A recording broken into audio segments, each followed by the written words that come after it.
السلام علیکم ورحمۃ اللہ وبرکاتہ۔ بسم اللہ الرحمن الرحیم۔ اللہ کے نام سے شروع کرتے ہیں جو بڑا مہربان اور نہایت رحم کرنے والا ہے۔ پارہ نمبر 11 ہے اور سورہ یونس کی آیت نمبر 23، جس میں دنیا کی زندگی کی کہاوت بیان کی گئی ہے، یعنی کہ دنیا کی زندگی کی کہاوت تو ایسی ہے جیسے وہ پانی کہ ہم نے آسمان سے اتارا تو اس کے سبب زمین سے اگنے والی چیزیں سب غنی ہو کر نکلی، جو کچھ آدمی اور چوپائے کھاتے ہیں، یعنی کہ غلے اور پھل اور سبزہ وغیرہ۔ بیان کیا جاتا ہے کہ یہاں تک پھیلی کہ جب زمین نے اپنا سنگار لے لیا اور خوب آراستہ ہوگی تو اس کے مالک سمجھے کہ یہ ہمارے بس میں آ گئی، تو ہمارا حکم اس پر آیا رات میں یا دن میں، یعنی کہ جب وہ فصلیں خوب پھلی اور پھیلی، سبزہ سر شاداب ہوا تو کھیتیاں تیار ہوگی تو پھل رسیدہ ہو گئی، یعنی جب پک کے، تو ایسے وقت میں اچانک ہمارا عذاب آیا، خواہ بجلی گرنے کی شکل میں یا اولے برسنے کی صورت میں یا آندھی چلنے کی صورت میں۔ یہ ان لوگوں کا حال بتایا گیا ہے جو دنیا کی زندگی میں مگن آخرت کو بلائے بیٹھے ہیں، انہیں آخرت کی کچھ پرواہ نہیں۔ اس میں بہت دل پذیر طریقہ پر خاطر گزیں کیا گیا ہے کہ دنیاوی زندگانی امیدوں کا سبز باغ ہے، اس میں عمر کھو کر جب آدمی اس غایت پر پہنچتا ہے جہاں اس کو حصول مراد کا اطمینان ہو اور وہ کامیابی کے نشے میں مست ہو، اچانک اس کو موت آ جاتی ہے اور تمام نعمتوں اور لذتوں سے محروم ہو جاتا ہے۔ قتادہ نے کہا کہ دنیا کا طلبگار جب بالکل بے فکر ہوتا ہے اس وقت اس پر عذاب الہی آتا ہے اور اس کا تمام سر و سامان جس سے اس کی امیدیں وابستہ ہوتی ہیں غارت ہو جاتا ہے۔ تو اس لیے ہمیں چاہیے کہ دنیا کے ساتھ ساتھ ہمیں آخرت کی بھی فکر کرنی چاہیے، آخرت کے لیے بھی کچھ نہ کچھ ذخیرہ کر لیں تاکہ آگے تو اللہ تعالیٰ نے اپنی رحمت سے بخشنا ہی ہے، مگر ہمارے بھی اعمال کچھ نیک ہونے چاہیے۔ اگلی آیت میں دنیا کی بے ثباتی بیان فرمانے کے بعد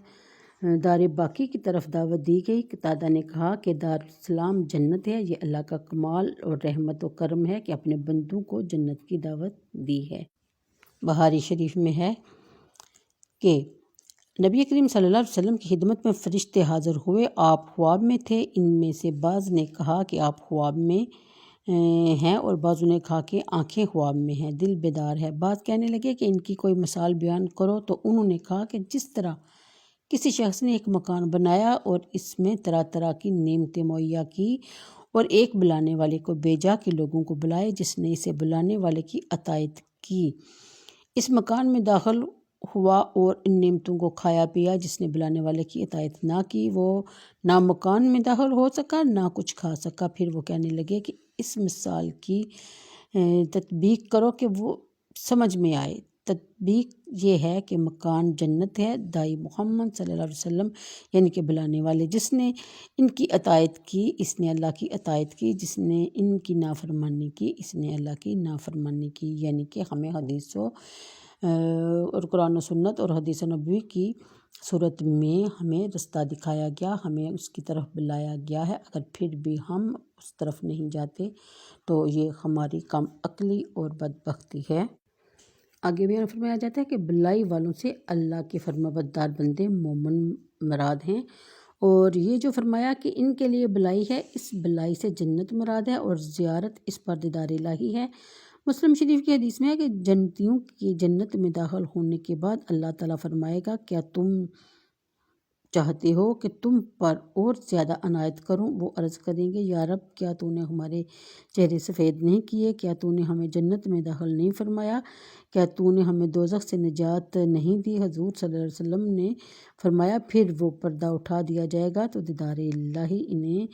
ہر نعمت سے زیادہ پیارا ہوگا۔ صحا کہ بہت حدیثیں یہ ثابت کرتی ہیں کہ